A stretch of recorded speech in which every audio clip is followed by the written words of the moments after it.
Watch the best of the Huddles from Jordan Syatt, certified fitness coach, Edin Sehovic, founder of Evidence Nutrition, and a cardiology and metabolic expert, Dr. Greg Natello, who has helped coached and transformed people in achieving their fitness goals. Get ready to break a sweat and ignite your weight management journey like never before. Listen to their discussion on obesity-related issues and professional health advices you need. Okay, hi, this is Russ Allen, host of the Tackled Obesity Show. Introduce yourself. So my name is Jordan. I got into fitness and health coaching from wrestling. I come from I'm a short, bald Jewish guy. I come from a very short Jewish family. And my mom was very worried that my brother and I were going to get picked on in school. And so she walked into the living room one day. I was lying on the couch and I was 8 years old.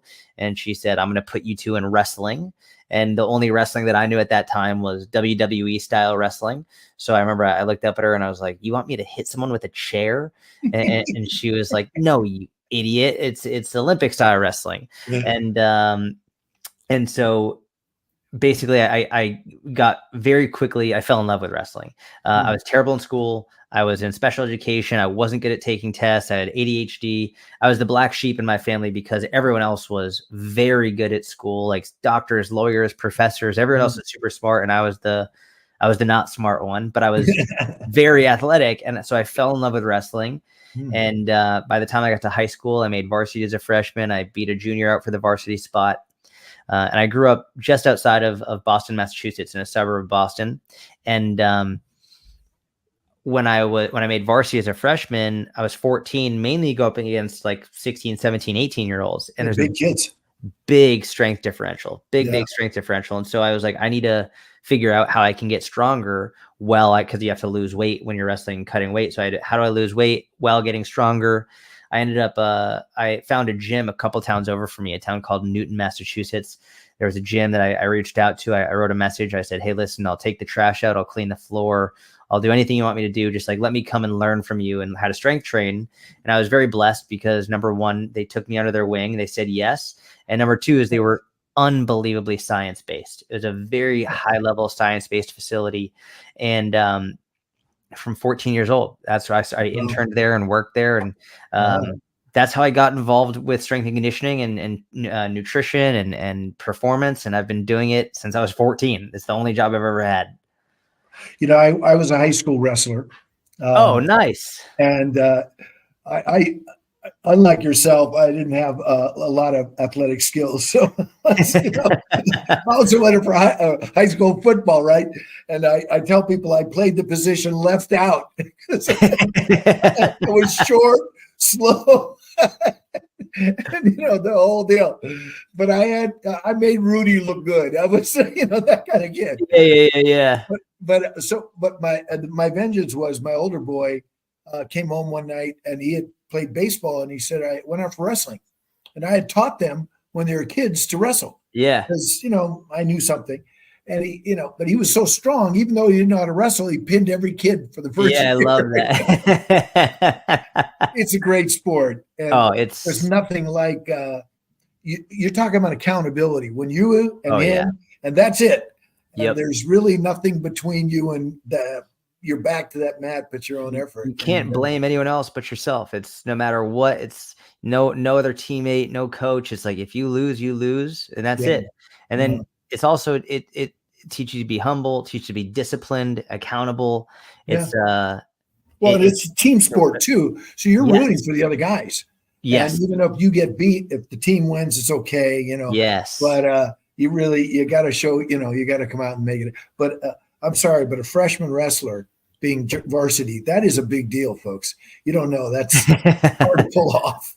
I was very excited about it. And it was a tough intro into high school wrestling. By the time I got to junior, senior year, it was good, but freshman year, that was brutal. Well, you got through it. Yes. So you must bring that kind of tenacity to your training of folks. And how do you work that? Well, it's interesting. When I was younger and a wrestler, and then from wrestling, I transitioned to powerlifting, and I was an elite level powerlifter. Yeah. But my first client, when I was by the time I was 16, they let me take on my first client at this gym. His name was Fred. He was 68 years old at the time, and his only goal was to be able to pick up his grandson without hurting his shoulders because he had rotator cuff issues. And there's a difference between liking working out and liking coaching.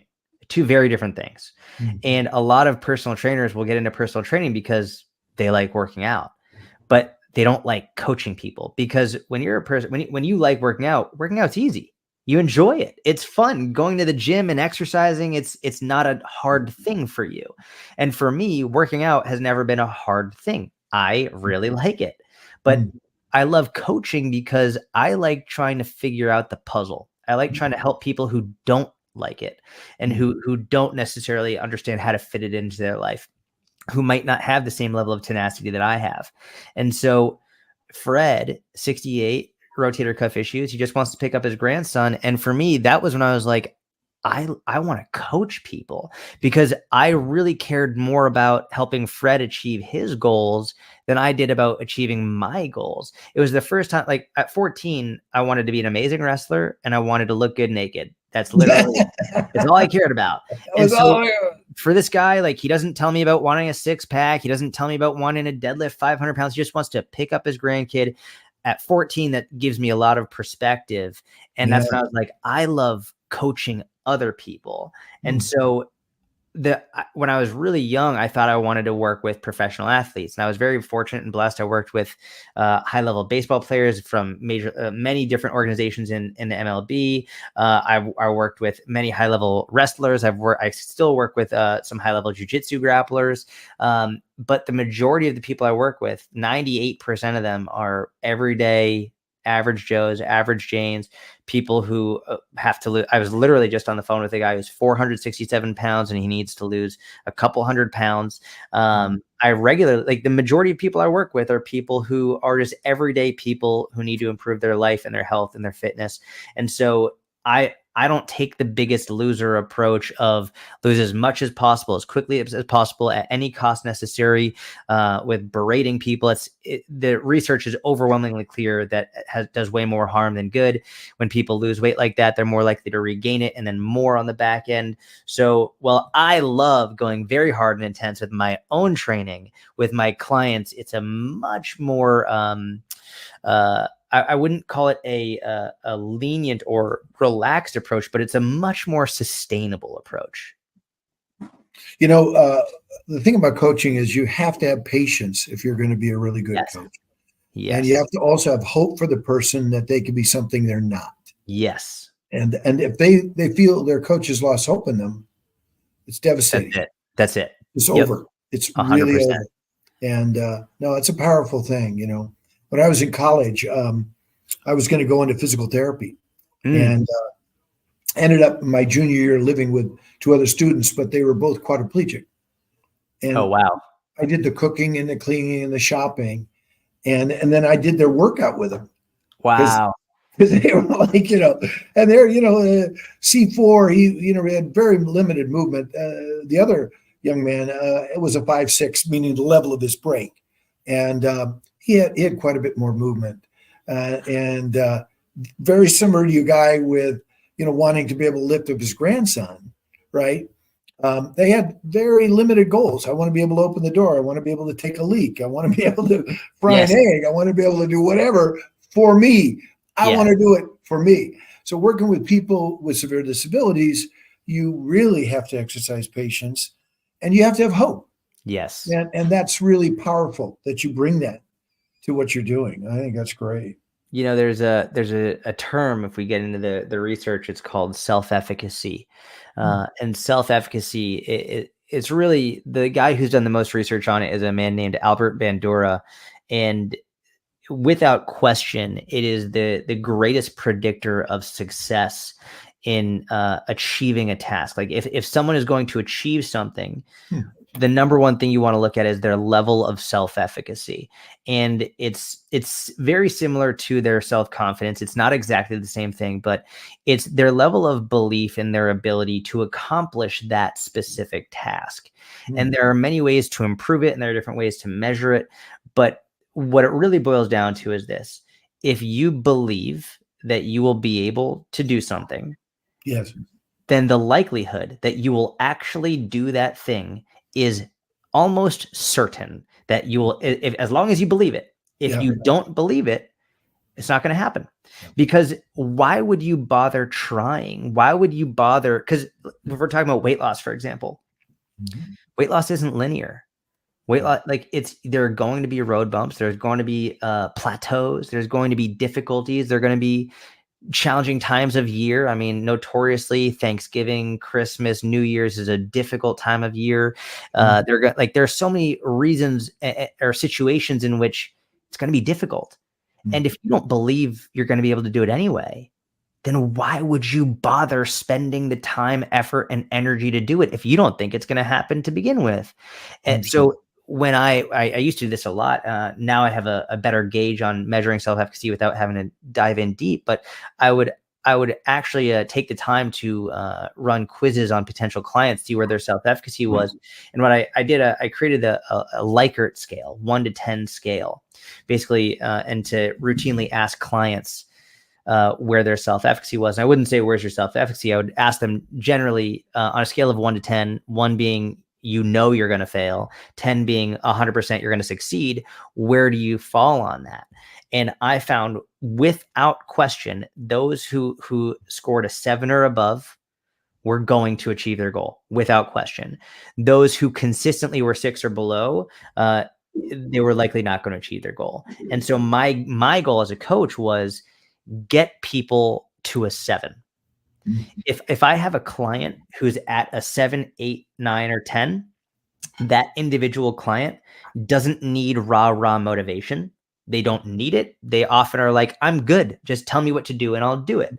The people who are 1 to 6, they need the accountability. They need you there, and they need you to believe in them, because that they're going to feed off of that. Right. And so it's very interesting that you bring up the coach's belief in them, because for the people who need it most, it's incredibly important, and it's a major factor of whether or not they believe in themselves. Right.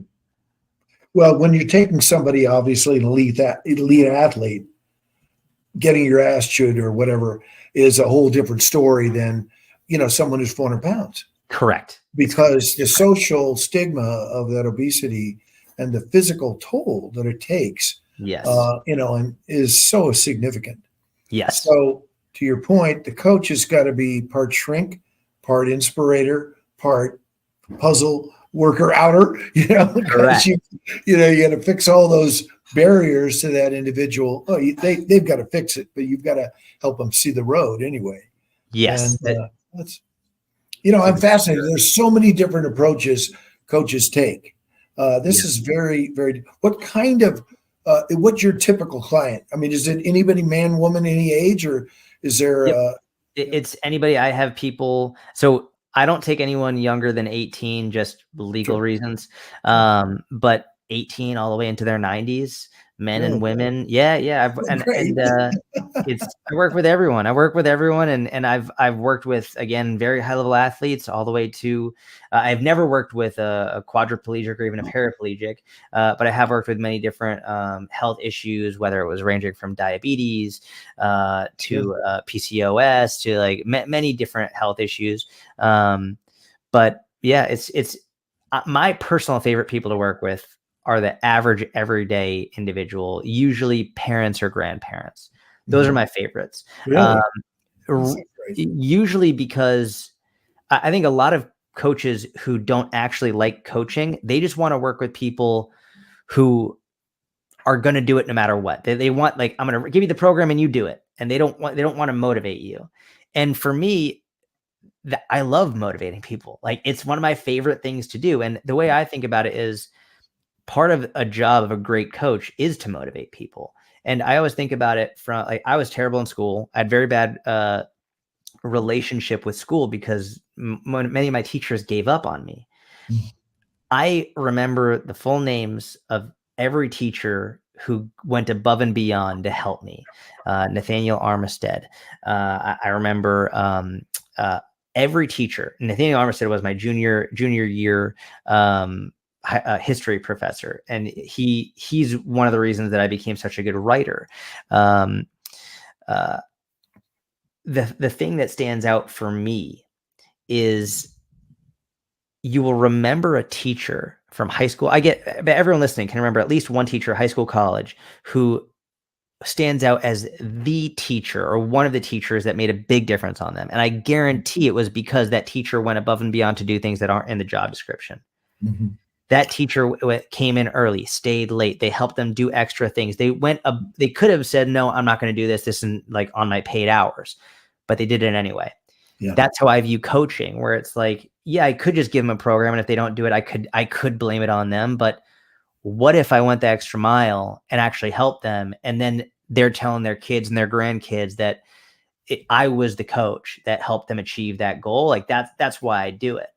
And so that for me is really what it boils down to. Is motivation and accountability is a major part of this. And so I've found that also people with kids and grandkids, they have a stronger why. Yeah, absolutely. It's when you're working with, listen, young 20s, early 30s, no kids, like it's a very unique population. And some people love working with that population. When you're working with people who have kids and grandkids, there's a why that you can't understand until you have it. You just can't. It's when I had my first daughter, I the way that I describe having my first daughter is I experienced emotions that I never knew existed. It's sort of like I've never done like mushrooms or these drugs. I have nothing against it, but I've never done it. But I know some people who do it, they say they felt like they saw colors that they didn't know existed before when they took these like hallucinogenic drugs. That's what it's like when I had my first daughter, when it was like, I'm experiencing love in a way that I've never experienced it before. I'm literally experiencing an emotion I've never felt before. And it gives you a new sense of purpose and a new why. That I love that with my clients. That's the type of person who gives me the most fulfillment. And when all of a sudden they can say they can put their child in their crib without their back hurting, or they can play with their kids or play with their grandkids, or they were able to go on vacation without taking rest because their knees were hurting. Like, those are the things that on one hand, the kid is loving every minute of it. They're not even aware of that stuff, but they're just going to have these amazing memories. And then the parent or the grandparent is overjoyed because they were able to do the entire thing without feeling like they were holding people back, or without like they weren't able to contribute what they wish they could have. So that's my favorite population to work with. I because of the NFL alumni, I got the opportunity to coach Dick Butkus. Oh, wow. That's awesome. At 79 years old, Dick was one of these guys. His motivation level was 11. All you had to do is just lay it out for him and get away. The guy was driven. At 79, he was still the same guy. I love that. Used to just bury people into the ground. He was still just caustic and funny and just a complete personality. It was such an honor to get to know Dick and his family and see him in action. Yeah. And he was a huge supporter of what we're doing. I actually had the chance to interview him on the last day of his life. And, wow. And it was so, what a terrific person. And, he had a family and he had grandkids. Yep.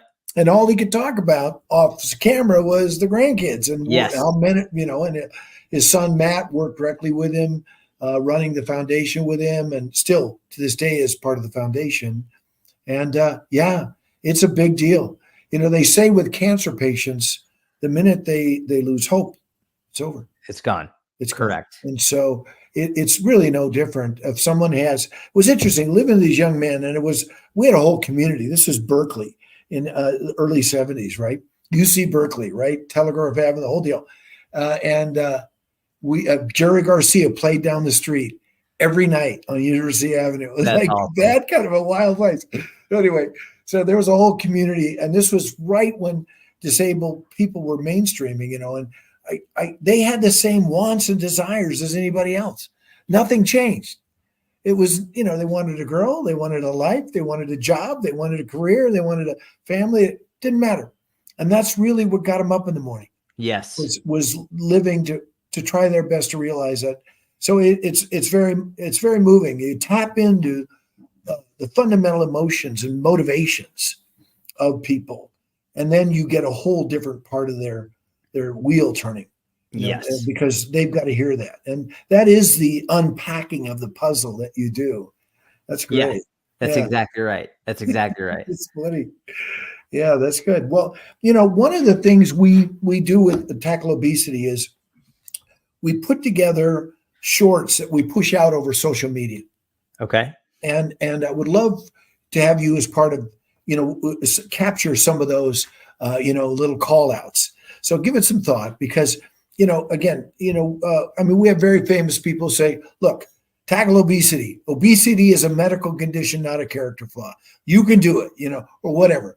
That's the kind of thing that really people need to hear. And we want to support your career by pushing it out through our social media and getting people to, because you've got a wonderful, really following in business. And I'm just so impressed with everything you've done. I'm watching your videos.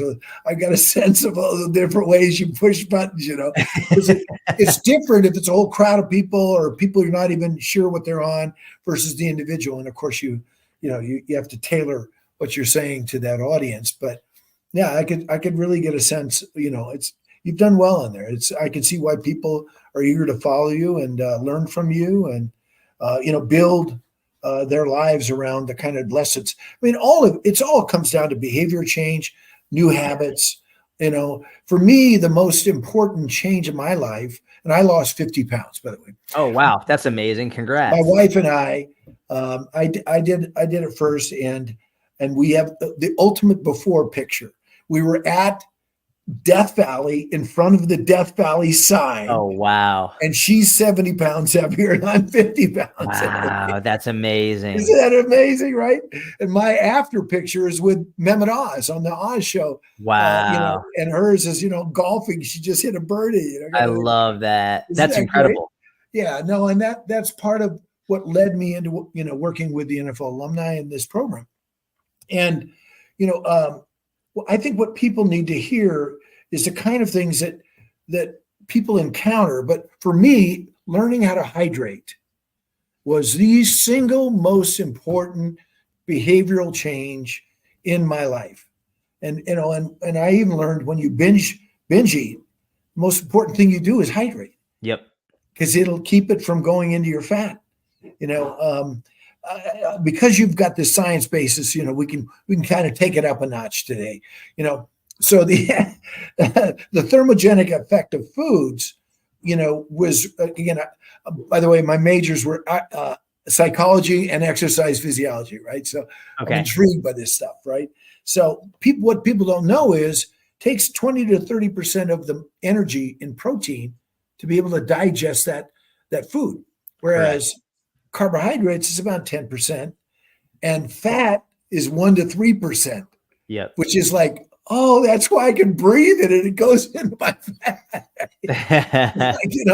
Because people don't realize. So when you do overeat, what I do is I hydrate a lot, and it helps keep it from converting to fat. Yes. The other thing about hydrating is it will just keep you full. It's like a really nice, it's a nice way just to fill up your stomach, right? Yeah. It's if at the very least, one thing that I always say is people struggle oftentimes. They say, how do I stop boredom eating or boredom snacking? Or how do I know the difference if I'm hungry or not? It's a funny question nowadays, which is, it's like 100 years ago, no one would be like, am I hungry or not? Like if it's there, like what a world we live in now where it's like, but now when there's a plethora of food, which is a blessing, it's like, okay, well, am I hungry or am I not hungry? I have a very simple test. I call it the apple test, and I'll give a clarification in a second, but very simple. Are you hungry enough to eat an apple? If there was an apple in front of you, would you eat it or not? And if the answer is no, you're not hungry enough to eat an apple, well, then you're not hungry. You're just bored. It's very simple. And then people are always like, well, what if I don't like apples? Then pick a different fruit that you actually do like. It could be cantaloupe. It could be kiwi. I don't care. If you're not hungry enough to eat a piece of fruit, then you're not really hungry. And so it's a very simple test. And then for me, one of the ways that we always keep apples in the house, mainly because I like apples, but it works with any fruit. If I'm feeling a little snacky, I'll have the fruit first.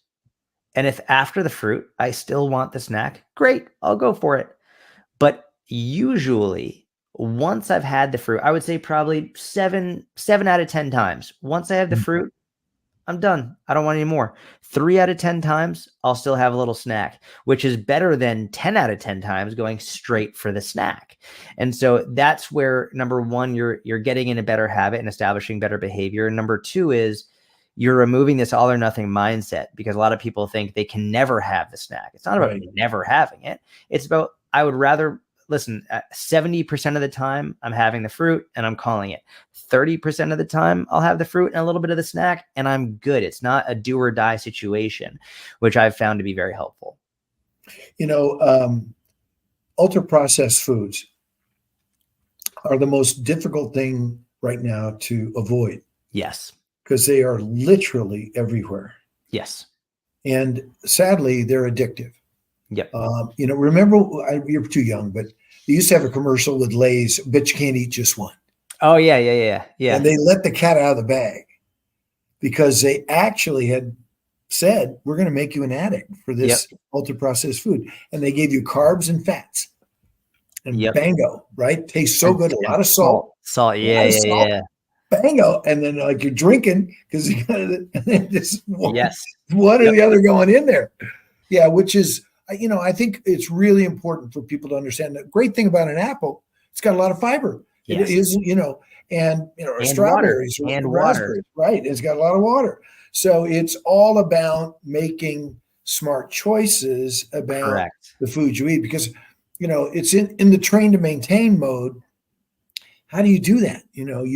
That's the key. It isn't just losing weight. There are 150 ways to lose weight. Correct. How do I live the rest of my life at that weight? Exactly. Because and again, those are things you have to learn, and those are behaviors that you have to mold and change and grow based on. And I love the Apple model because I hadn't heard that before, but it's a great. It's great if you can't eat an apple, your mouth is hungry. Well, my roommate in college used to say, "My mouth is hungry." Exactly.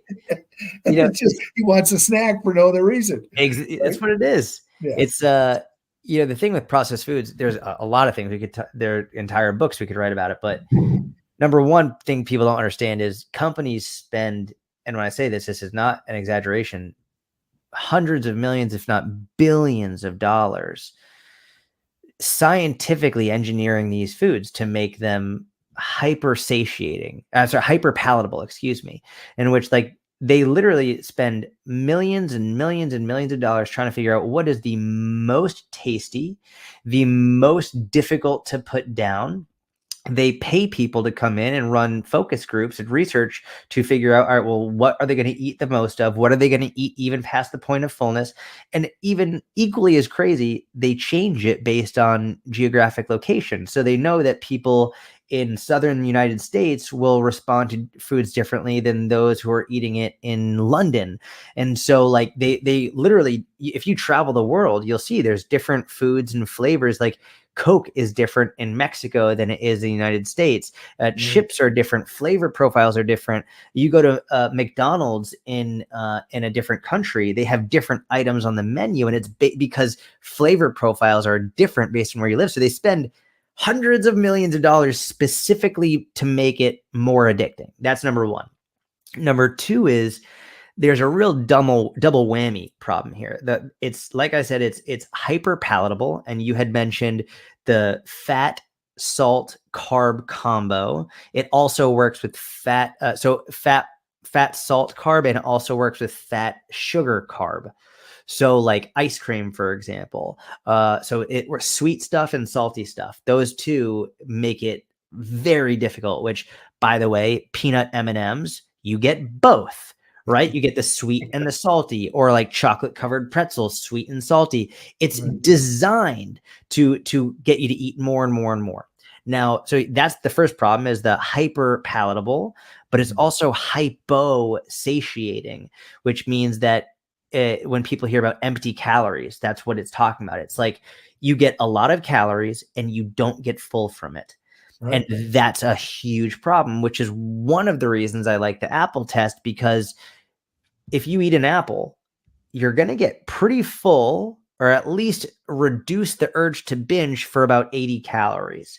Right. That way you'll fill up more with the fiber and with the water content. And then even if you have the snack, you will inherently reduce how much you'll eat because you've already filled up a little bit. So it's a real struggle, and I very much understand it. Jordan, this has been terrific. Listen, obesity is a medical condition, not a character flaw. I hope that you found this podcast helpful. Make sure you go to tackleobesity.com. And the most important thing, again, is to remember that no matter what, you can make a change. You can do this. It's not going to be easy. It's not going to be quick. But as long as you stick with it and you don't quit, you'll be able to achieve the results you want. Welcome to another episode of Tackle Obesity Show. Hi, it's Russ Allen. I'm the pitch hitting coach for my partner, Richard Walker, who is not available today. And our guest today is Edin Sehovic. I'm sorry. And Edin is, has kind of a unique profile as a coach and as a trainer in this area. And I'll let him go into the details. But, in dealing with people with obesity and being overweight, one of the number one things that falls off that hill is type 2 diabetes. And it we like to say type 2 diabetes is the most treatable chronic disease probably there is, because you're able in many cases to reverse the condition with intervention and weight loss. Unfortunately, Edin is not able to do that because he's type 1, and I can let him go into it. But yeah, right. Why don't you go into your story and what brought you to this point in your life and being able to share with us? Yeah, for sure. First of all, thank you for having me. It's when I was 14 years old, which is now over, like I've been a diabetic for a majority of my life now. And I was diagnosed, quite late on in my life. When I was 14 years old, my mom was going to start a new job the next day. I had just gone to the doctor the day before, and we get a call late at night. I was probably, it was a Thursday going on a Friday. So, call it Friday at 1 a.m. And we get a call from the doctor's office or from the lab saying, hey, you got to go to the hospital. So we go to the local children's hospital, and I always I've told this story on TikTok a few times. I don't know how many of my followers have even seen it, but the doctor walked into the room, and I'll never forget the moment when he said, hey man, life sucks sometimes. And that was his opening line. Didn't even introduce himself yet. So I hope his bedside manner has improved since. But it was a memorable moment because my doctor had always told me, you're either going to have nothing or you're going to have pancreatic cancer or diabetes. And I was like, well, I certainly hope it's not the latter two, but, we'll see what it is. For those of you that are unfamiliar, diabetes forced me to lose a lot of weight in a short period of time, which at that time I didn't have anything to lose. I was a very scrawny kid. And I went from about 120-ish pounds to about 85. Not a buck 85, that's just 85. And so I was quite skinny. My mom was quite concerned. I was going to the bathroom and drinking water, and then urinating, drinking water, urinating. So that was kind of the telltale sign of my diabetes story. And then from then on in, I was always an athletic kid. I played tennis at a semi-professional level and growing up. And so I always was interested, and I got the pleasure through diabetes of learning how nutrition affected disease, which affected sport performance, which affected, all sorts of different aspects of my life. For example, when I'm doing a podcast like this, and if I get nervous, I already know that I'll be sweating and rambling and doing whatever, but that also happens to me when I have a low blood sugar. So I got the pleasure of learning more about my body than most people do, very early on in life. And I say that genuinely, because if it wasn't for that, I probably wouldn't have gone down the route of getting a bachelor's in nutrition and dietetics. And then after that, I specialized in sport nutrition and kind of worked with the IOC, the International Olympic Committee, and I've been making videos and content to try to educate people on evidence-based nutrition practice on social media for the last 3 or 4 years. And it's constantly growing, and it's been great ever since, for sure. Wonderful. I went to UC Berkeley, and okay. did a Big double nutrition school too. in psychology and exercise physiology. So the mind and body. And I was, and I ended up working as a volunteer on campus. They actually had a hospital at that time on UC Berkeley's campus. And I met a couple of guys who were students, but they were living in the hospital because they were quadriplegic and they had broken their necks. So at the end of my sophomore year, they approached me and said, Russ, we want to move out into our own apartment. And but we need somebody to live with us in case something goes wrong. Also, they do the cooking and the shopping and the cleaning and, you know, the good wife stuff, right? So I was at that point thinking I would go into physical therapy. And I thought, wow, this is a really unique opportunity to work and live with someone who is dealing with, you know, a significant disability. I mean, one gentleman was a C4, which is a very high break, and the other was 5'6". So both of them had very limited movement. But you know what I learned from that most importantly was their hopes and dreams didn't change. They wanted the same things out of life that I wanted. They wanted to be able to have a family, have a job, a career, something meaningful, and that's what they live for. Even dealing with this severe disability, and this was in 1973, 74. So we did the sit-ins, and I was not a leader in any way. I just showed up for the ADA movement. And so we got the laws passed first in California that then subsequently were passed nationally after another sit-in, and which I wasn't involved in. But I saw a transformation of our culture around a specific medical condition that, you know, was obviously extreme. And but it really, so what we've been doing with the Tackle Obesity initiative is, you know, we're really focused on obesity as a medical condition, not a character flaw. And same thing with diabetes, right? I mean, wasn't you didn't ever say, man, I would love some of that. Join the club. Yeah. Come on. Yeah, right. Yeah. It just landed in your lap. And exactly. Honestly, of the chronic conditions, there are some more severe ones that you know, you could be a very grateful man. And having seen, you know, the lifestyle of folks who are dealing with that, but they don't change as human beings. The bottom line is we have that same heart and nature and hope that we can fulfill our lives. And I got to know a man named Ed Roberts, who he was a victim of polio. And so he spent 16 hours a day in an iron lung.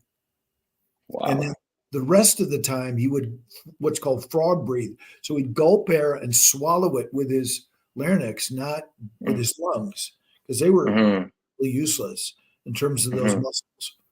And Ed ended up being appointed as the head of the Department of Voc Rehab for the entire state of California.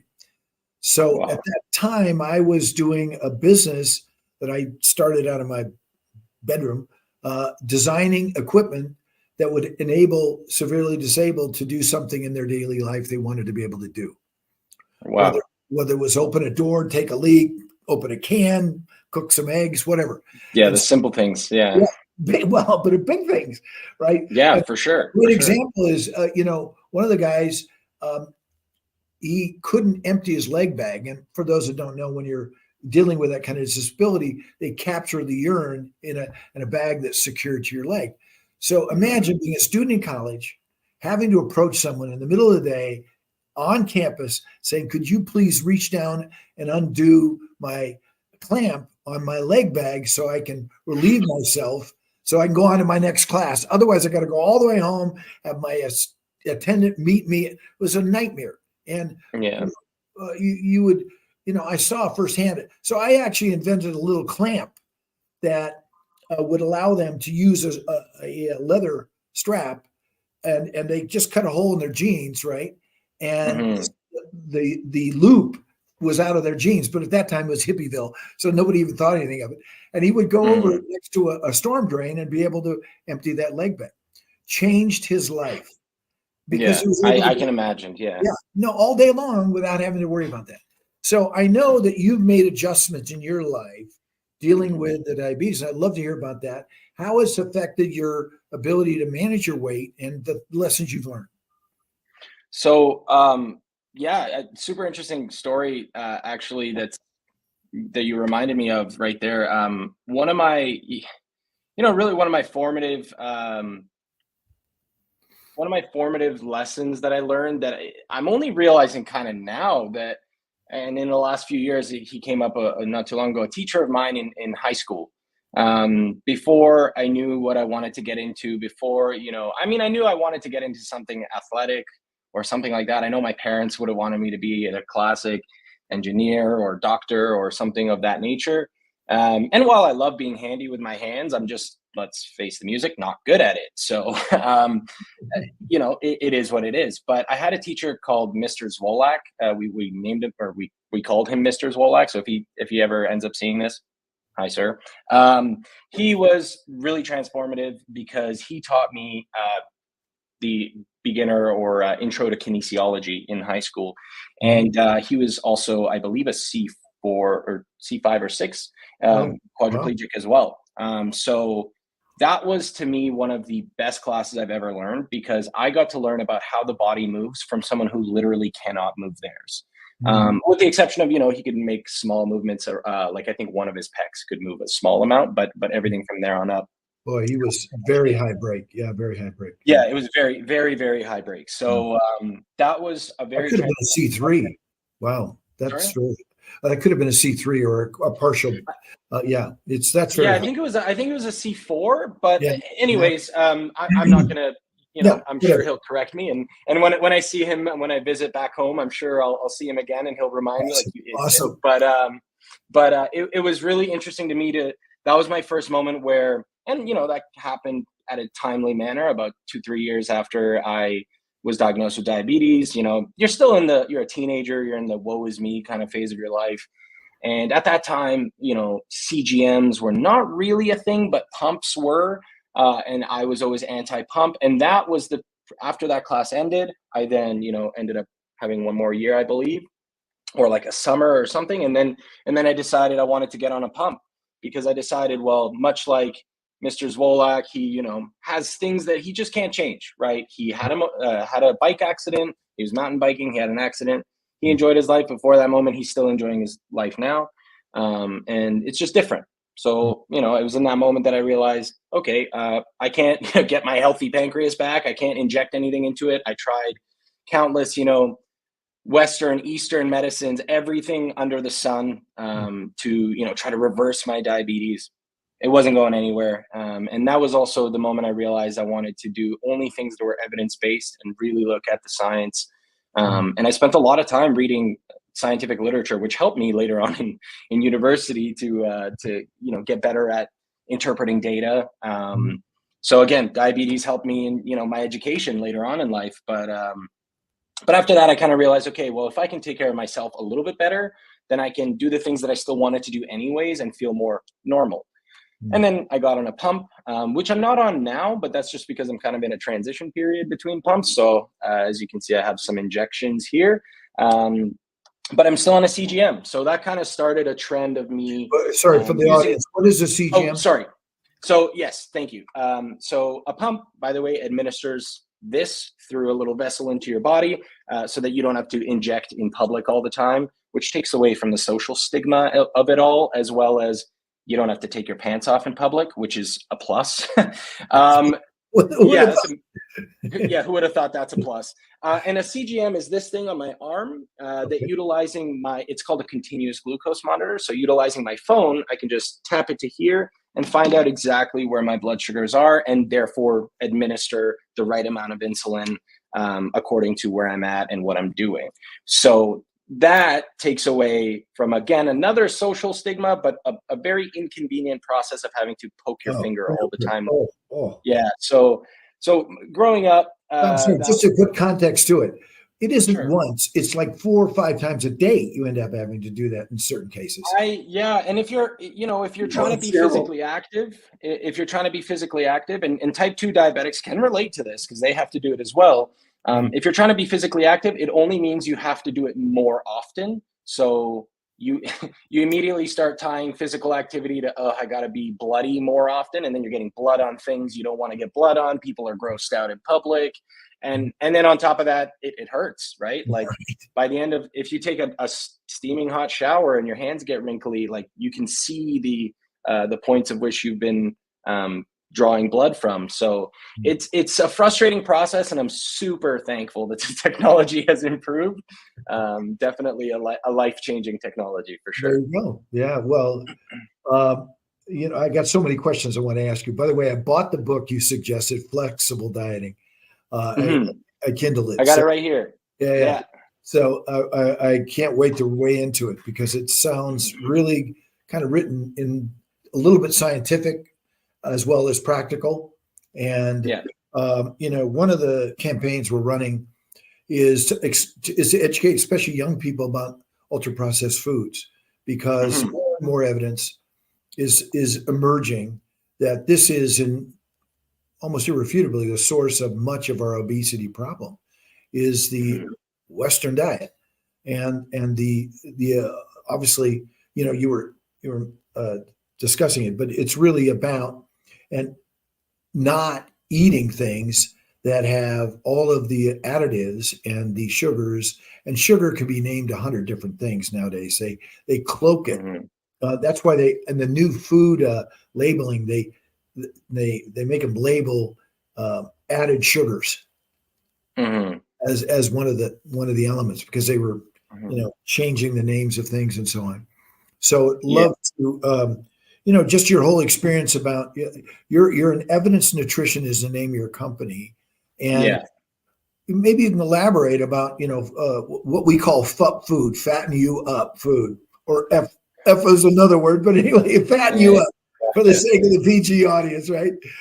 Sure. Yeah. So thank you. I did start Evidence Nutrition, which is also my my Instagram and my TikTok and my YouTube handle is at Evidence Nutrition.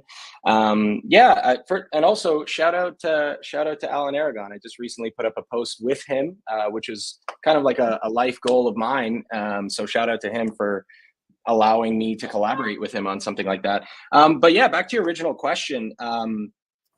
The interesting thing is, a lot of that literature comes out and it's important to interpret it in the way that it's conducted. And literature is kind of complicated to conduct because, it's expensive. It takes a long time to get good data. It takes a really long time, which just makes it even more expensive. And it's quite challenging to keep someone in their normal lifestyle and keep it applicable. For example, you can't just take, we always want a study to be 100, 200, 5,000 people, but what's the reality of a few scientists in a lab? And we're talking 2 or 3 people is normally in the lab setting, and maybe you have a few assistants here and there, but they're all students, and they have to be local because they're local to a university, which is what got the funding.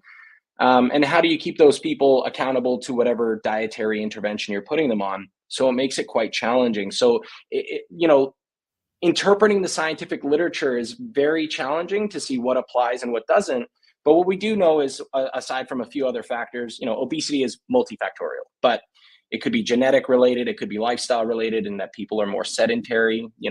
I live in Canada, but in the US and Canada, we're quite similar in that you are driving 90% of where you're going. And very few cities exist, like New York still, where you can walk everywhere you go, maybe transit a little bit. So people in general are not walking that often. And then the other thing is the US significantly is further ahead than any other country I've ever visited in the amount of options you have for processed foods. So while back in the day, that was life-changing, life-altering, think back to the 1930s, think back to the 1940s where we didn't have any food. So, handing someone a Twinkie, not that I'm throwing shade at Twinkie, but throw them a Twinkie and they'd be like, oh my God, thank goodness I have food, right? Thank goodness I have some calories to survive. Now, from the 1960s, 70s onwards, we have less of an issue of malnutrition. It still exists in some parts of the world and some parts of the US as well, but malnutrition looks different now. It's not just you have no food, and now it's just you have inadequate nutrition in the sense that you don't get, the adequate amount of micronutrients or the adequate amount of protein, for example, or something of that nature. So it's no longer a matter of I don't have enough to eat to survive. It's now I don't have enough of the right things in the right order, to eat to survive, if that makes sense. So that's drastically changed the landscape of health and wellness and what we do on social media to try to help to educate people. The other thing about ultra processed foods is they're very easy to overeat because most of them, while yes, they're high in sugars, they're high in fats, they're very convenient. Most of us can keep them in the cupboards, or sometimes people have a cookie jar, or sometimes people have a basket on the table, and then it's kept at eye level.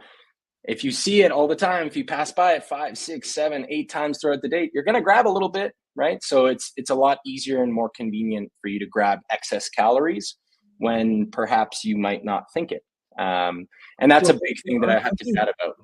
Aren't they designed in part to be addictive in the brain response, the mental response? Because they are crafted to appeal visually, and then the experience of eating, and then the dopamine response when you get that sugar hit with the salt, and then typically, and then you're getting your carbs with it's like it's very difficult for people. I would love to, like, I agree with you on that, but I also would love to challenge that notion. And I typically do on social media, and my followers will know this.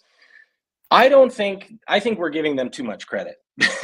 I think we give these food companies too much credit. I think it's more simple than even that. I think they're just creating a product that you like so that you'll buy it again. And call it an Oreo. Oreos are unreal, right? The problem with Oreos is they're very high in calories. I'm calling a spade a spade. They're very high in calories, and you're not stopping at 1, you're not stopping at 2, you're going to eat at least a row, if not 2 or 3. Now, I don't think that Christie's or the original Oreo, they design them to be addictive in nature. It's just, yes, the fact that you enjoy the food makes you want to go back to the food, and the fact that it's cheaper and more accessible and doesn't spoil, and you've never probably had a negative experience around it like you would with maybe eating a rotten fruit. All of these things combine into making it seem more. Well, let's look at cigarettes. Let's look at cigarettes. Yeah, sure. Right? The CEOs of all the cigarette companies at one point stood up in front of Congress, put their hand up in the air, and promised or pledged or swore that cigarettes were not addictive. Right. And of course, we that since then have disassembled all of that. So, you're probably too young, but Lay's potato chips their slogan was, "I bet you can't eat just one." And, I do remember that. No, I do remember that. I do remember that, actually. What I would say to you is, maybe they're not as diabolical as the cigarette companies, but the net effect, net effect on our culture is you can see the introduction of ultra processed foods and the obesity rate almost perfectly parallel. And they do that with marketing, right? It's a lot with the marketing. It's for sure marketed to get you to buy more. There's no doubt about it. Well, but the empty calories, you buy and eat more. The empty calories stop the satiation response. So, to your. By the way, I watched your YouTube on the use of was it Coke Zero versus water. So I'm going to try it, right? Yeah. I'm drinking lots of water. Yeah. Right.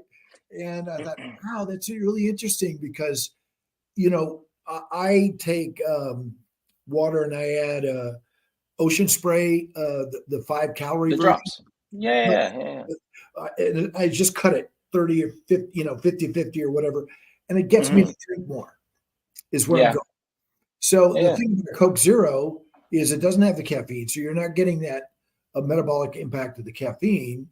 So it isn't just Diet Coke, because Diet Coke has caffeination, which creates a whole metabolic cycle where it's a diuretic and there's all kinds of things going on. With the Coke Zero, presumably it's not doing that. But you do get with the zero. I mean, in Canada we have like a Coke Zero that still has some caffeine, but there is a zero caffeine version as well. Yeah. Okay. Well, in America, I think it's all zero, but who knows? Okay, so this is what was interesting is that the sweetness and the carbonation created a behavioral change that was after they ended the 12 weeks, those that felt the benefit of that a sweet, bubbly drink retained it. And so they changed their behavior because of their body's response to that. It's Pavlovian on a certain level, right? Yeah, it really is. It's more behavioral, and they didn't feel like they were missing anything, right? That's it, right? Because they didn't feel like they were cheating. They didn't feel like they were, suffering. They got to just enjoy, the same thing, but it's a little bit different. I also do have a YouTube video where I challenged my girlfriend. I don't know if you've seen that, but I challenged my girlfriend and my mother to see if they could tell the difference between the classic test. Could they tell the difference between different Cokes, Pepsis, Diet Coke? And from that moment on, my girlfriend was I can tell Coke, regular Coke is the best, And from that moment on, she's now consuming Diet Coke and Coke Zero because she could not tell the difference. Spoiler alert. Well, they worked really hard on making that the case, right? Yeah. Well, I think Coke in Mexico still has sugar. So I grew up on Coke with sugar, and then they switched to fructose in America. Boy, I remember going, what did they do to this? Well, at the end of the day, you can see where if it satisfies a certain thing, where I'm going is the Coke Zero, it hit a button. There's that it hit a button. And for people who are trying to maintain a high level of hydration, which you mentioned protein, hydration, fiber, and sleep.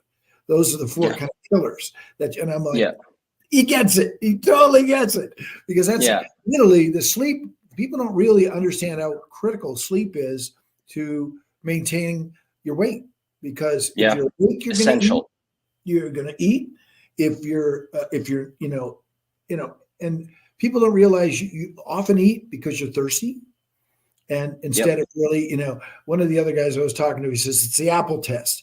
If you can say, well, I'll eat an apple and then I still want something more, you were hungry. But if you eat the apple and you've satisfied something, the apple's got, some fiber and whatever, and it's got some sugar in there. But his point was, then you don't tend to keep eating. Yeah. Because, so there's a fruit response. We tend to do strawberries and raspberries in my house, but sure. Whatever. It's still, essentially a carbohydrate with some fiber and water. So it does the job. Yeah. Well, and the fiber content is higher in those two than correct. And they're lowering calories for the volume as well. So, if we're going to be super specific. Well, why not? Right. Yeah, exactly. It's the introduction of fiber. People need to understand it helps balance the response of the body to the sugar. 100%.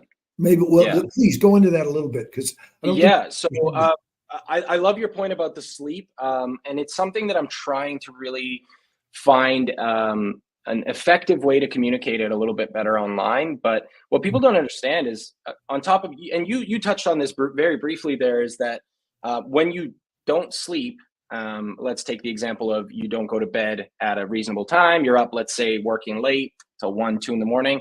Well, you're going to be awake more hours, and that just means you're going to be fighting the temptation of boredom or mindless eating. By the way, Mindless Eating is a book that I would recommend anyone that's listening to go read. It's I think the layman would understand it quite well. It doesn't require any literature interpretation, but it teaches you how we make these decisions around food more or less subconsciously, and it'd be a great way for you to just understand ways in which you can limit your mindless eating. And anyway, so if you're back to my example, if you were up till 1, 2 in the morning, yes, you're probably going to be higher likelihood of eating something. When you eat something, it's likely going to have calories, right? You're not going to grab an apple at 2 in the morning. But if you do, great, but not likely, right? So that's one facet where it impacts. The other facet is we actually have so much literature. We have so much strong literature to suggest that when we don't sleep an adequate amount, we actually impact our food decisions. So it's not, that 2 a.m. day, it's the next day. We've only slept 3-4 hours, let's say, wake up, go to work. We're going to be fighting food decisions that we're going to struggle with the next day, the day after that, the day after that. And so on top of potentially opening up you to an opportunity to eat more the day that you're not sleeping, it's the following days that'll also be impacted as well. And on top of that, there's more nuance towards your inability to utilize certain nutrients when you're, for your recovery, when you're not sleeping well. And therefore your ability to build muscle is also diminishing due to lack of sleep. And the other thing we do know is people with increased muscle mass have an easier time of dealing with weight loss. So, protein goes into building muscle. Most people are in the US not coming even 60% of the way to eating their adequate protein intake. So, what I typically recommend to people is in metric, but I'll translate it for you guys as well. It's usually 1.6 to 2.2 grams per kilogram of body weight per day, despite the RDA being 0.8 grams of protein per kilogram of body weight per day. What you should be eating in pounds is like 0.7 to 1 gram of protein per pound of your body weight. So that is going to help with, on top of being satiating, if you're trying to be more physically active, it's going to help to fuel those muscles. But I cannot walk past the fact that the satiation bit, if you're eating like 0.3 grams per meal, 0.3 grams per kilogram of your body weight per meal. So myself, I weigh 220 pounds, or I weigh like around 100 kilos. Mm-hmm. So I'm trying to eat at minimum 30 grams plus per meal across 3 to 4 meals in a day in order to feel full and satisfied after my meal, but also have just enough protein available to build muscle, because protein is the only macronutrient that can actually build muscle or act in muscle protein synthesis. So that's incredibly important. It's twofold, but it's incredibly important. And the other thing that's incredibly important is fiber, as you mentioned. Hydration is also important for different, things, and I'll kind of touch on that quickly. But hydration, if you're hydrated, you're not likely, as you mentioned earlier, going to be mindless eating as often. The other thing about hydration that's incredibly important is that when in sports specifically, it improves your utilization or your efficiency to utilize carbohydrates when you're exercising. So you can use your energy more efficiently when you're hydrated versus not. And then, we go to fiber. Fiber is something that is very challenging to communicate online now that there's been a massive boom, especially in the US, which is so frustrating. But there's been a big boom of this carnivore diet. And, no matter what way you look about it, it's probably the most restrictive and most dangerous diet fad that I've ever seen in my life. And anybody that's considering it should highly, I would highly recommend they look the other way, because while yes, you could eat all meat for a few days with no issues, maybe a week with no issues, that's anecdote. We know from the literature that that's not the way your body is. Your body is mainly run on glucose. Its primary energy source is glucose and carbohydrates. Carbohydrates are the easiest, most efficient way for your body to create energy. And I do agree that we consume a lot of added sugars in the classic Western diet, but we shouldn't go from an all, or eating like 500 grams of carbs per day, to a nothing. That is not the solution. So I think people should be, and the reason why I touched on fiber, because that diet would have very little fiber. And we know that, especially with emerging literature in gut health, first of all, when people use that as a buzzword online, many people that talk about gut health online don't know anything about gut health. And here's a good one for your followers, is that a good test is to ask someone 3 parts of the gut. See if they can name 3 anatomical parts of the gut if they're talking about your gut health. That's always a good test to see where you're getting your information from. Most of them just know gut health. But the actual gut flora, or the bacteria available in your small intestine, et cetera, is very new research. When we find this research, we're in the current stages, and I have a few friends who are in this line of work where we don't know if these increases or decreases in bacteria are good or bad things yet. That's how novel it is. But we do know that there's a connection between both your brain and your gut. That we've known for years. And we also know that with more fiber, we typically have improvements in gut health from what we know now currently. With more fiber, there are improvements, and there are also improvements in mental health, which is that gut axis barrier, that gut axis, which the mind gut axis is what they call it. Hi, my name is Edin Sehovic from Evidence Nutrition, and I just wanted to let you guys know that I am more than happy to support the NFL alumni in their initiative of reminding people that obesity is not a character flaw. Obesity is a medical condition.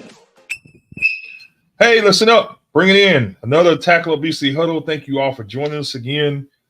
We are so glad to have you on the show. And make sure you follow us, like, share, subscribe, tackleobesity.com. Also follow us on social media on any platform, Tackle Obesity, at Tackle Obesity. We're so glad to have you. We're so glad to have all of our wonderful teammates, past and present. If you know anyone who needs support, anyone who is in the battle against obesity, have them join us. Tag them on social media. Encourage them to go to the Tackle Obesity website, sign up for support. That's what we're here for, because we know that tackle obesity is a medical condition. It is not a character flaw, and we are working together as a team to overcome the tackle obesity epidemic. I want to talk real quickly before we get started today about summer. We're in the final few weeks of spring. We're transitioning to summer. Kids are going to be out of school. Beaches are open. Parties, summer parties. And many of us as adults, we focus on our summer buys. But what about the children? And one of the things that gets overlooked is the fact that during the summer, this is a pitfall for obesity in our children. In a recent study by the National Institute of Biotechnology Information and the National Library of Medicine, it shows that during the summer months, children tend to gain weight on a 30% higher clip during the summer months than they do during school year. Primary factors include the fact that there's less activity. Some of the children are not getting out and playing. In the South, we have the issue of, possible heat exhaustion due to extreme temperatures. And then there's just a general overall lack of activity from not having a structured environment, not moving from class to class. They're parked in front of their TVs, their tablets, and video games, their phones all day. So there's a downtick in activity, but there's a huge uptick in the amount of food that they consume. And not only the amount of food that they consume, it's the types of food that we consume. We are addicted to processed foods, and having more access to processed foods is never a good thing. Children are sitting around eating cookies, crackers, chips, popcorn, whatever, all day long. And so this is causing a problem. Accumulating evidence shows that children in the USA from 2007 to 2017 gained an average of 12 pounds during the summer months. That's a significant amount of weight, 12 pounds on average that they gain during the summer months. So we need to focus on not only making sure that our children have more activity and maintain that activity during the summer months, but we need to monitor the foods that they eat. So I encourage you all, definitely get some support on what you can offer to your children. We have some amazing content on our website, tackleobesity.com. Specifically, look at the Dr. Nerd segments where we talk about different things that you can offer to your children as alternatives instead of processed foods, and encourage your children to be more active and to eat better. So these are ways that we're going to work together to overcome this problem that we're seeing during the summer months. Now that we have talked about that issue, I want to focus on our two amazing teammates that I brought along today. One of them is our OG, the man who has been there from day one, Mr. Russ Allen. He is the director of the NFL Alumni Wellness Program. He is the brainchild of the Tackle Obesity program. He's the one that I met in Vegas when I was hoarding chips, crackers, and cookies and everything at 400 plus pounds. And here I am today. So I'm so grateful to have him here. How are we doing today, Russ? Richard, I'm doing fantastic. And it's always so great to see you and be able to share the the things we're learning about tackling our obesity. You know, my story was I lost 50 pounds. My before picture was literally in front of the sign in Death Valley. So you couldn't do it. After that, my wife lost 70. So as a couple, we really took this on together. And it's really taken a new direction in my life. And just like you, I had a transformative journey. And it really is such an honor to be here. Absolutely. And it is a pleasure and an honor. Guys, bring out your notepads. Drop questions in the chat if you have any. Email us, when we'll get the questions to Dr. Natello to provide you with answers. He is a guru in this battle against obesity. From the perspective as a medical professional, obviously, you know, he's a cardiologist. He's got infinite amount of experience dealing with people that are dealing with this obesity crisis. But then he also has a personal pivot to this as well. And I'm going to let him talk about that as well. He is a trusted medical professional in this business, has been dealing with patients and the comorbidities of obesity. So it is such an honor to have you here, Dr. Greg Natello. This is the last time I will use this word because now you're our teammate. We're no longer going to call you a guest. You're now a teammate. Our new teammate, Dr. Greg Natello.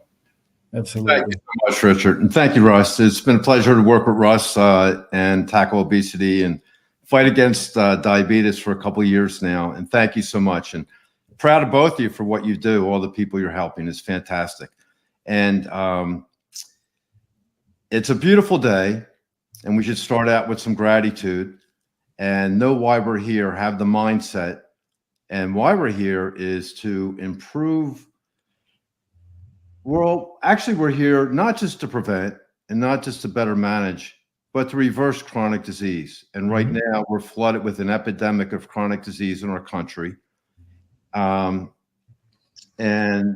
what that means is it's the leading cause of disability, greatest reason for healthcare spending, greater than 90% of healthcare spending, and greatest cause of premature death. And we're talking about things like stroke, heart attack, Alzheimer's dementia, premature dementia, obesity, diabetes, hypertension, kidney disease. And actually, all these things are a symptom of the flame that's out of control inside us from the exposures we have all the time.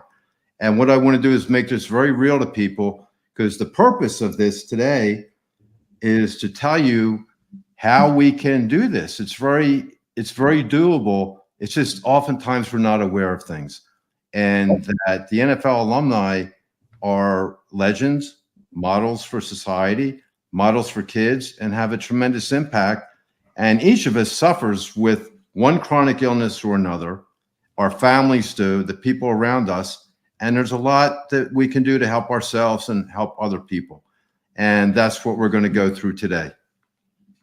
Dr. Natello, I'd love for you to share a little bit about your own experience as a youth and struggling with type 2 diabetes. And we'll let you go.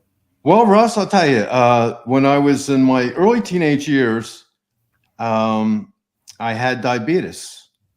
And my mother, who grew up on a farm but worked as a professional waitress in Philadelphia at the pub, and my father was a barber, and my mother just wouldn't stand for it. My mother went out of control when the doctor said, "Here's insulin," at age, 11 or 12. And I was very overweight. I was obese. And my mother just wouldn't have that. And my mother imposed on me her lifestyle habits, having grown up on a farm, and actually reversed my diabetes. And at the time, it's kind of interesting because at the time it was called adult onset diabetes versus type 1 diabetes, right? Type 1 diabetes, about 5% of people, but overwhelmingly 95% of diabetes is type 2. And at the time we didn't know that. And the doctor said, "Oh, you're going to die without insulin." And my mother took a risky chance and straightened my life out on what I eat and what I ate and what I was exposed to.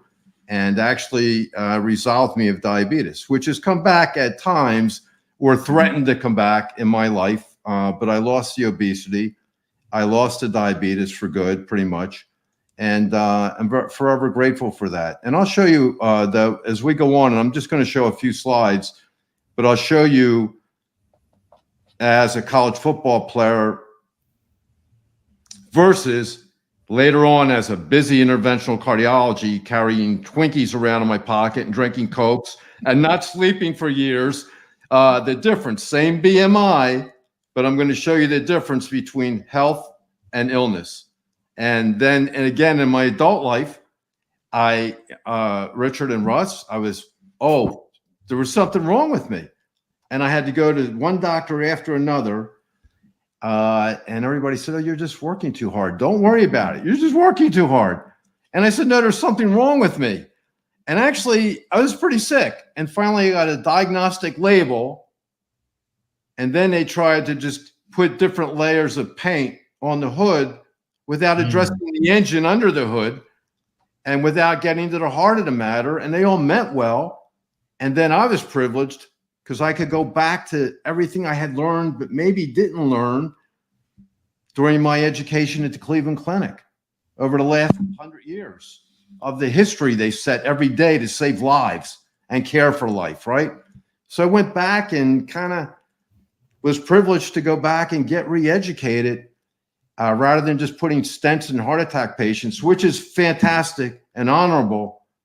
But even the first doctor, the doctor that did the first bypass surgery, Rene Favolaro, Cleveland Clinic, said atherosclerosis is a disease, and I can do bypass surgery, but I'm not treating a disease. And we know that because we do a bypass and someone comes back with a stroke where they still have high blood pressure. They're all different faces of the same internal inflammation. And Richard, I don't want to bore your audience with oxidative stress and immune dysregulation, but there's an internal flame that gets out of control, and then it's manifests as chronic diseases, of which there's only a handful, of which obesity and overweight are major issues. And about 40% of Americans are overweight. And if you combine, about 3 out of 4 Americans are either overweight or obese, about 45% are obese. And we'll talk about what obesity means a little bit as we go on. So yeah, I have had to walk the talk. I've had to learn and go back and get enlightened repeatedly. Right. And I spent many years doing that, Richard, and had to kind of change my whole career focus, my whole vocational focus, and get enlightened. And fortunately, I had the resources to go do that and save my own life as well. And then learn a better way to help people actually. And you know, the way that I view life now is to help people with their lifespan, their health span, right? It's not just how long you live, but you want to have a health span. You want to be vigorous. If you want to go out and you want to pick up your grandchildren or your kids or whatever you want to do, you want to be able to do that for as long as possible and have a vibrant, exciting, happy life, right? So that's kind of what it's about, and that's what we're going to talk about today, how to do that. I'm glad you brought up the fact that you had to re-educate yourself on what obesity is and specifically to you, how you treat it.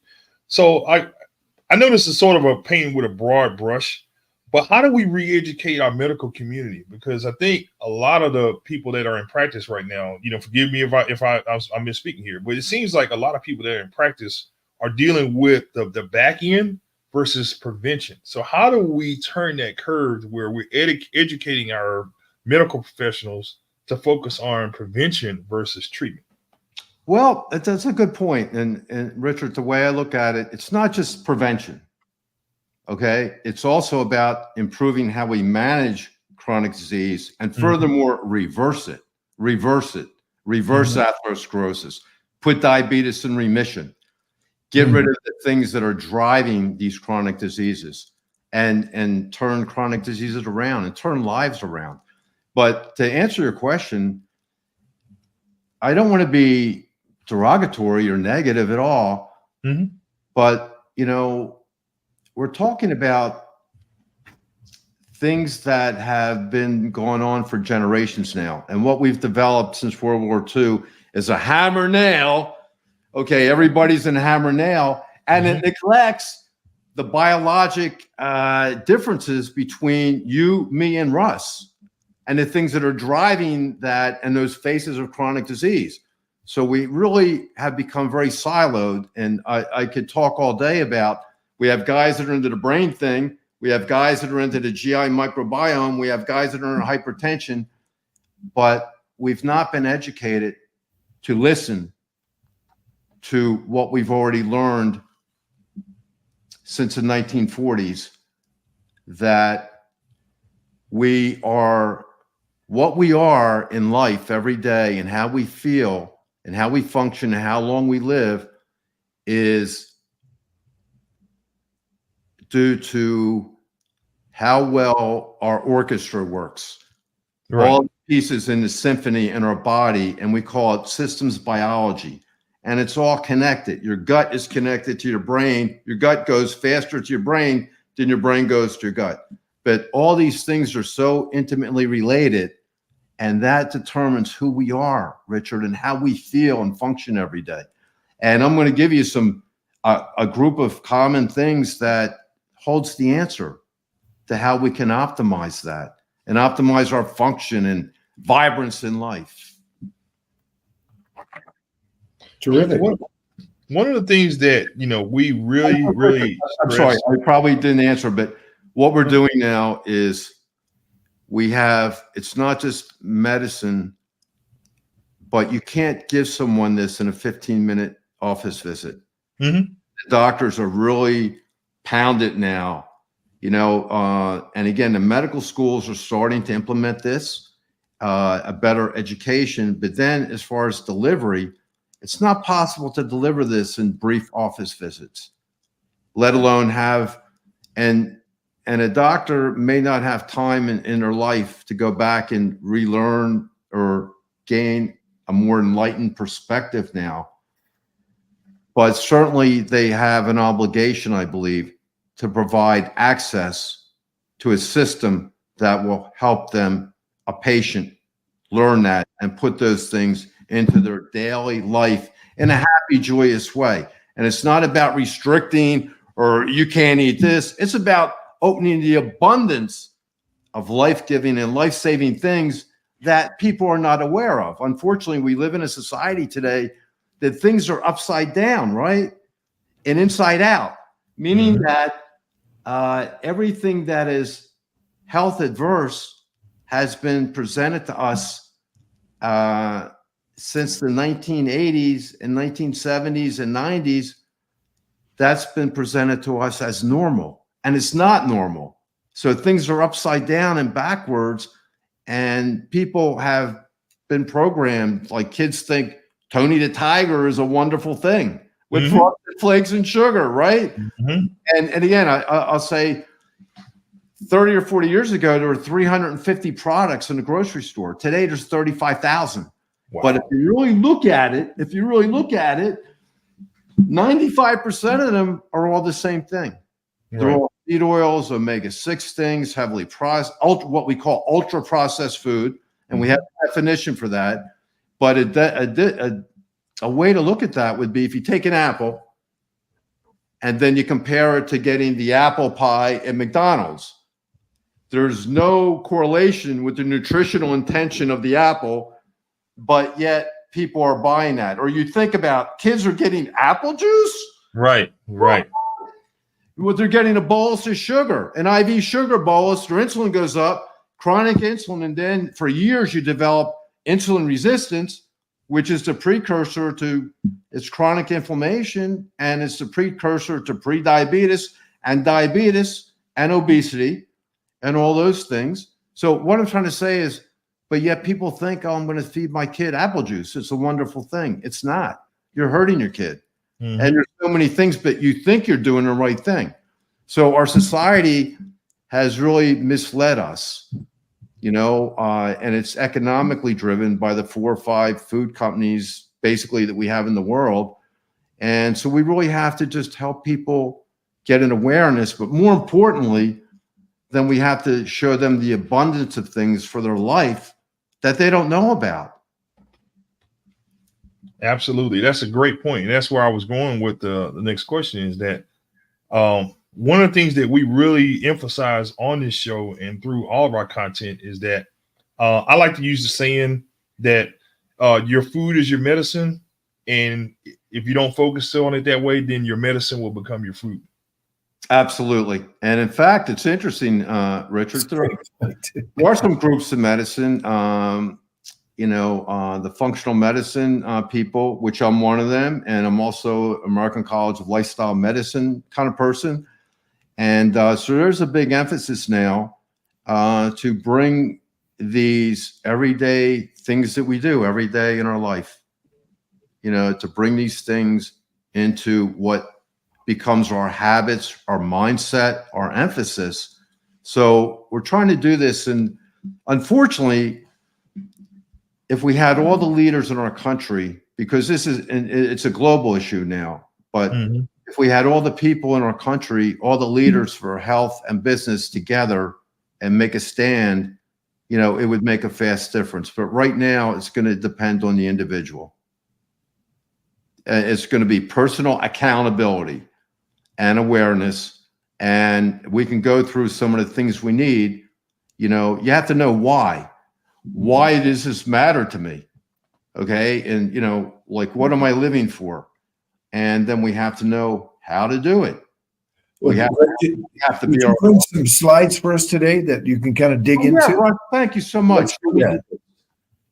Let me pull them up just to give you an introduction. Thank you so much. And for those of you that are listening on our podcast networks and also on our 3 radio stations, KCAA 102.5, 106.5, the station leaves the listener behind, 1580 The Fanatic, and WCKG, we have these slides. We will have them available on our website. So you can go to tackleobesity.com. We'll post it in there for you to see. Post the whole video. And this whole video will be available on our YouTube channel as well. All right. On this slide, on the top left, what I'm trying to show you, and we can talk about Gatorade later, but actually, all right, let me divert for a minute. Sure. Okay, Nixon, to get elected, had to come up with something big. He came up with, we want to make food cheaper and more readily available. And that was a major platform for him. And that really changed the industry. And then when Gatorade got sold from the Gators, the national championship Gators, to Pepsi, they put fructose in that. And we can talk about fructose as toxic and a major issue here with obesity and liver disease that's epidemic now. And but the point is that as all the exposures we have in our lifetime, at the top, whether it's autoimmune disease, diabetes, type 2 diabetes, asthma, autism, our chronic disease has exploded over the years. Our genes haven't changed, but what's changed is what we're exposed to in our bodies every day. Over here, I have a slide, chronic diseases in America. And if this doesn't make Russ fall off the chair, nothing will. but Richard, look at this. 6 out of 10 Americans. That is unbelievable. Have at least a chronic disease. 4 in 10 have 2 or more chronic diseases. Chronic diseases, and there's only a handful, and they're all different faces of the same underlying inflammation. But chronic disease is the leading cause of death and disability and accounts for greater than 90% of healthcare spending. And then I'm going to go further. I'm going to show you the younger population even. This is unbelievable. 1 out of 2 people age 18 to 34 have at least one chronic disease. 1 in 4 age 18 to 34 have at least 2 chronic diseases. And every day there's new data, the cancer, and we're changing guidelines, doing colonoscopy earlier, mammograms earlier, cancer's happening in the 30s. Adult onset diabetes would change to type 2 diabetes because kids get it. And if you have type 2 diabetes as a kid, like I did, you have earlier complications and premature death, and heart attacks are happening in age 20 and 30. and then we'll go to another slide. I want to give you the background of what we're dealing with. This is a great study. There are two great studies. Top left, what I'm showing is less than 1 in 10% of Americans are metabolically healthy. Because with obesity, that's what we're talking about. It's metabolism, the physiologic processes in our bodies that help us function and keep us alive. And ineligible to serve in the military, Richard and Russ, 70% of people in the United States, young people, they're not qualify with their health to serve in our military.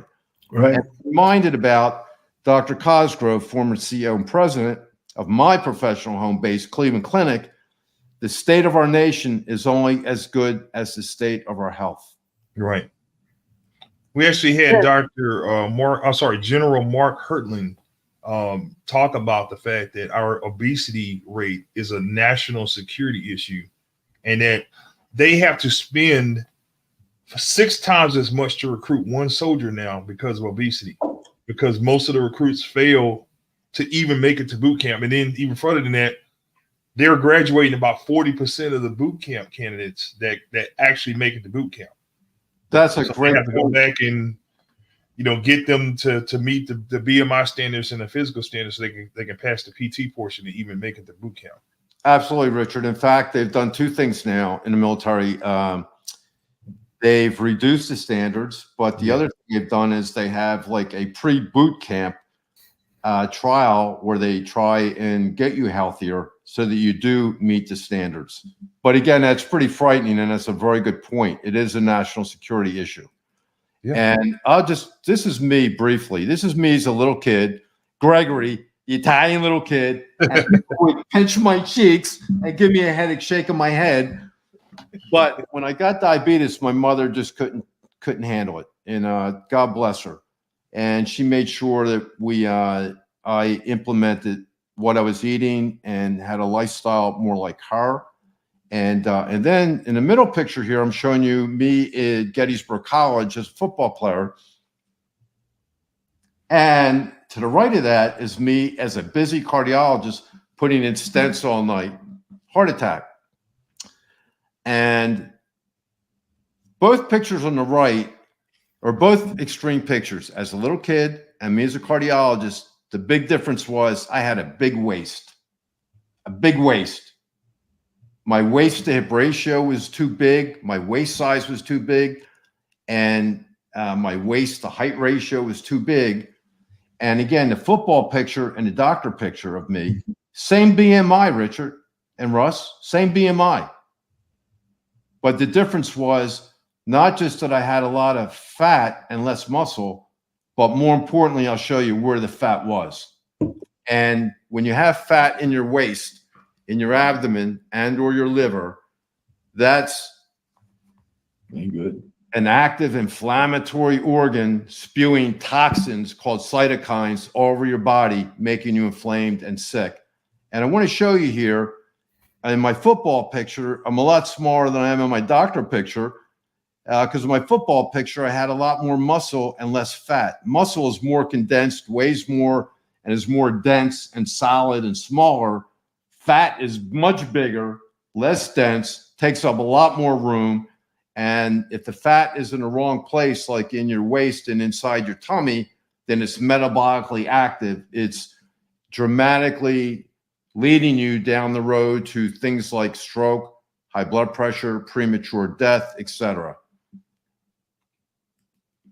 And now I'm just, again, obesity, overweight. The real issue is too much fat and in the wrong kind of fat in the wrong places. And we're trying to move away from this BMI thing. It was never intended to be in medicine. And the insurance people in the 1950s said, yeah, there's kind of a correlation. So we're going to use this in our insurance products. But what we're really focused on today is visceral adipose tissue. The waist size is much more important. And we also look at percent body fat, but most importantly is where the fat is, the metabolic fat. And I'm showing pictures here of, you can see here, it's not the bathing suit fat under your skin. It's the fat inside the abdominal cavity, what we call visceral fat. It's an inflammatory organ, increases your risk for every terrible chronic disease. It's an inflammatory issue. And most American men, and this is a very liberal, and it depends on where you're from and your genetic origin and where you are and like your and racial issues. But sort of the different criteria. But even if you just say men in America, 40 inches, the majority of people have a greater waist size than they should, is the point I'm trying to make. It is an inflammatory organ and it's life-threatening. And I will say this, Richard, as you said, well, when you go to the doctor, you know, two really critical things that are strongly predictive of chronic disease and of health that the doctors typically don't ask is, what are you eating? And number two, they don't take out, I had it here, but anyway, a little measurement, like you can use like a sewing, thing that you just measure. Measurement. Right. Thank you. Right. And so there are two simple parameters that we don't even do routinely in an office that are strongly predictive of what you need to have done for you and why you're there. One other thing, this concept of calories is out the window also, because it's not how much you eat, it's the quality of what you eat. And we can talk about that. But for example, we really focus, we know that it's life-saving, life-changing to focus on unprocessed and minimally processed food. Can I repeat that? Please do.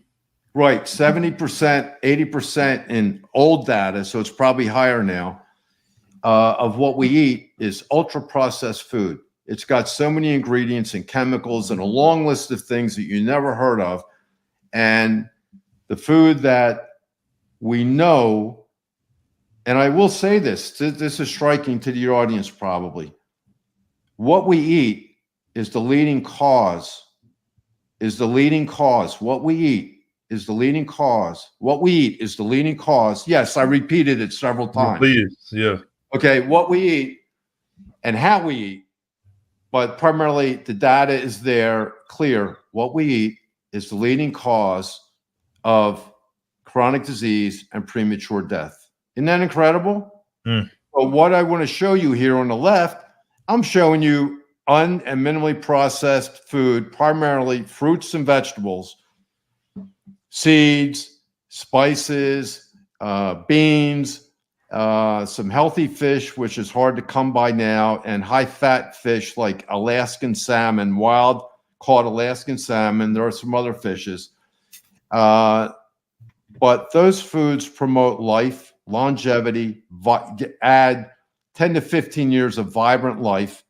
And this talk could also be on aging. It's the same thing, Richard, and Russ, accelerated aging is also chronic disease. It's all the same process.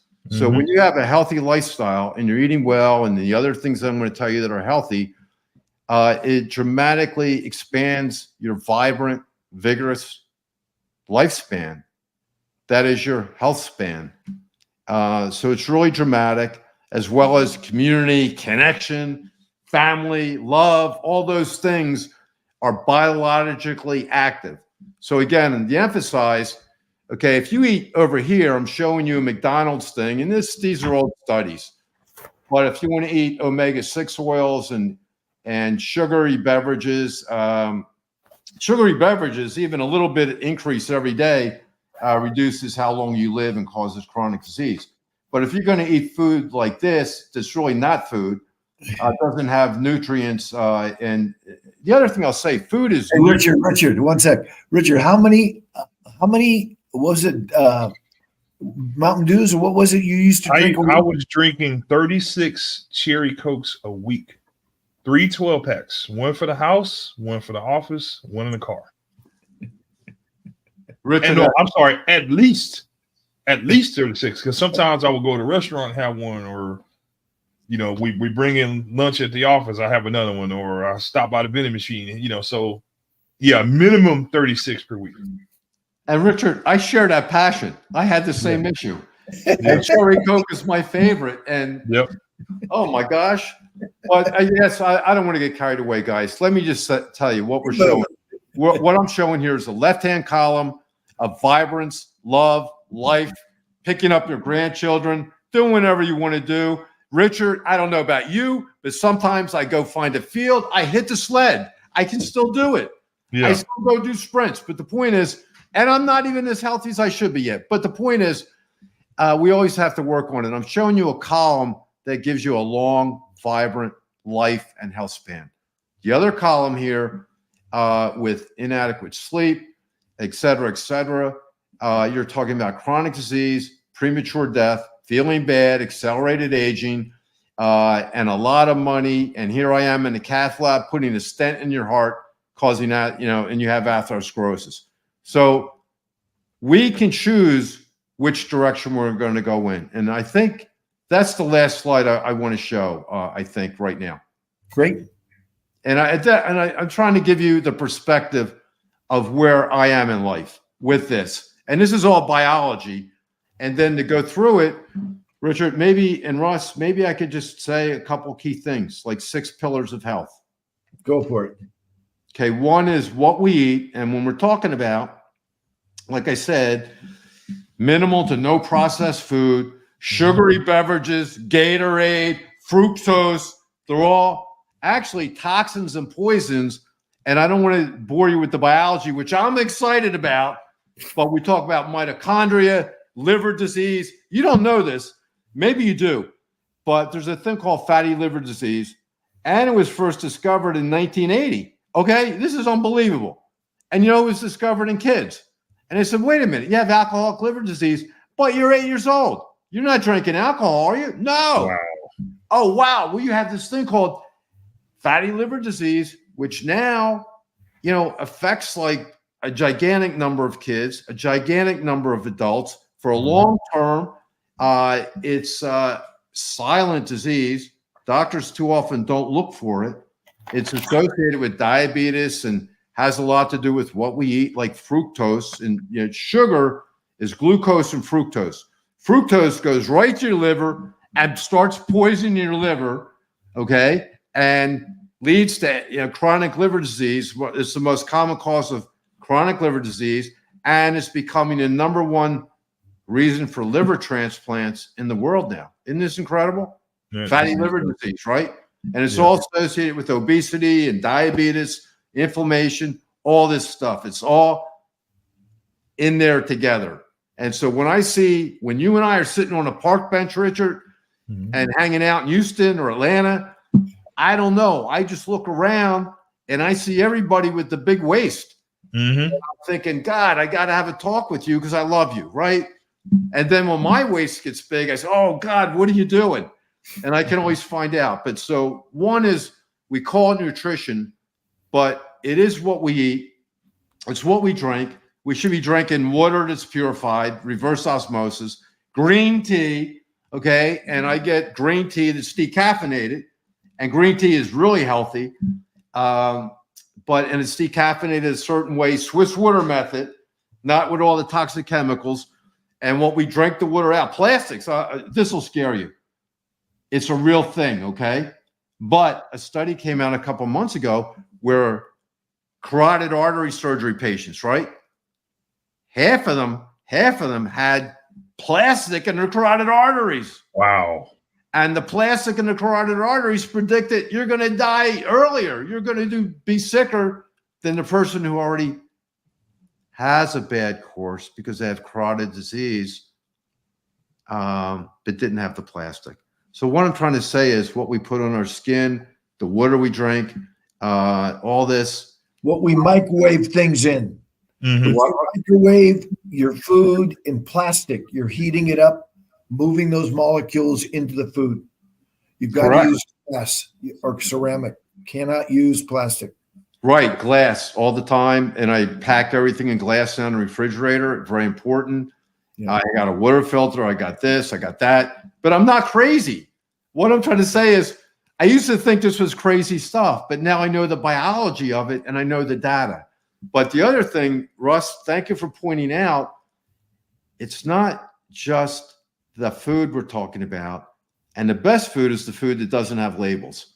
It's hidden in the corner of the grocery store. Right. Okay. And we have to teach people cruciferous vegetables. There's a gazillion of them. We can help so many people, and we need a program. You need a way to help people learn this and implement it. And you can't just do it in a brief visit. It's got to be like a program over time. Like we need community. We need support. We didn't get here overnight, and we're not going to leave this condition overnight, but it all starts with awareness, and it definitely starts with caring and sharing. So that's my call to action for all of you. Share this. And Richard, that's a great call to action. Absolutely. Yeah. So Dr. Natello, if you would, please, we ask each of our guests to say, obesity is a medical condition, not a character flaw. Please learn more about it and watch my video on tackleobesity.com. I agree with that, Russ. Well, why don't you give it a try? Again, you know that I'm committed to tackle obesity. No, that's good. You know that I'm committed to tackle obesity and the fight against diabetes, and it's a real thing. It's a real thing to me. And where are you going to find out about that? Huh? Where are you going to find out about more information? Yes, and again, so I admire what you guys do, and yes, and again, you know this thing with, Russ, this thing with obesity is a disease. Yeah, I could go on about that all day, and it's been recognized as a disease for a long time. And what we've tried to do here is talk about causes, multiple causes, and as Richard said, cumulative over time. And again, this other word with comorbidities, we have to get rid of that because these aren't comorbidities. They're different faces of all the same abnormal biology. Whether you call it obesity, hypertension, diabetes, they're all just a few different faces of the same internal metabolic derangement with the same causes, right? So again, when you're treating the whole person and you're improving your biology, that's why if you treat one or two of these things, then your risk for all these bad things goes down dramatically. And again, the point is that it takes time, but I'll give you an example, high blood pressure, right? If we apply just some of these things to people with high blood pressure, we could dramatically deprescribe, take away their need for multiple medications, just with, if you want to call this a better lifestyle, or if you want to call this functional medicine, it doesn't matter. I call it good medicine.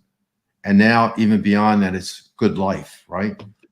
But because again, we call hypertension a disease, but it's not a disease. It's a symptom of inflamed blood vessels.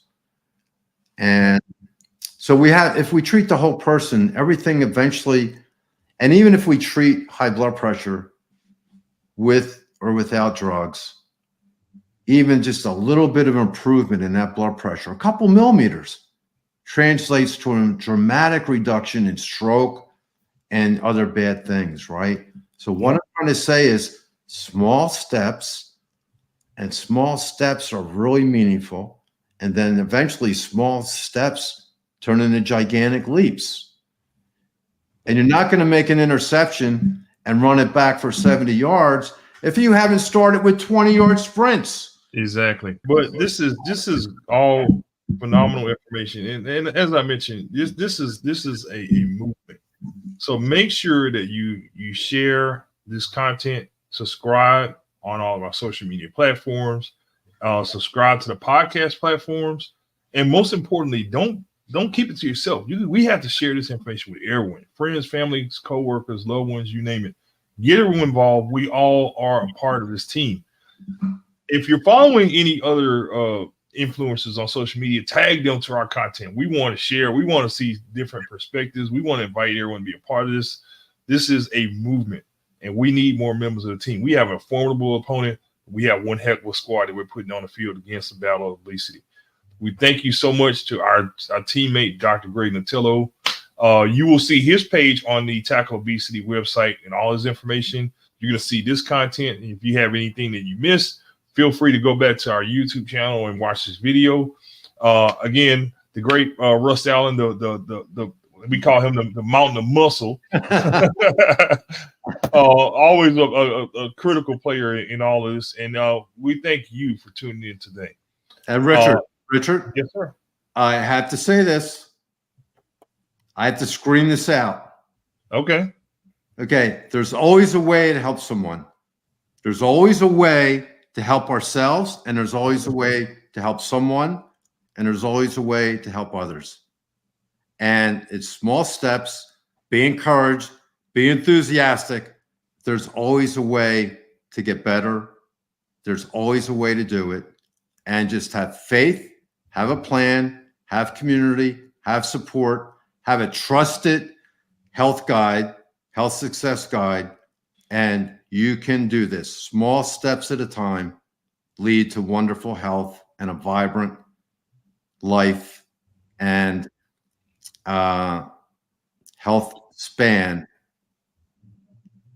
So again, I want to leave everyone with a note of encouragement. You can write your own chapter. It doesn't matter what age it is. You can write to be the hero of your story. There we go. And again, I want to thank both of you for the privilege of joining two wonderful and handsome guys today. What a pleasure. Oh, my God. Oh, he's going to stay on. He's going to keep going. All right. Well, thank you both. Thank you so much for joining us, everyone. Again, check out tackleobesity.com, spread the word. Like, share, subscribe. We need more members of the tribe. Have a happy, healthy weekend. We'll see you guys next week. Have a blessed day, guys. Thank you, team. Bye-bye.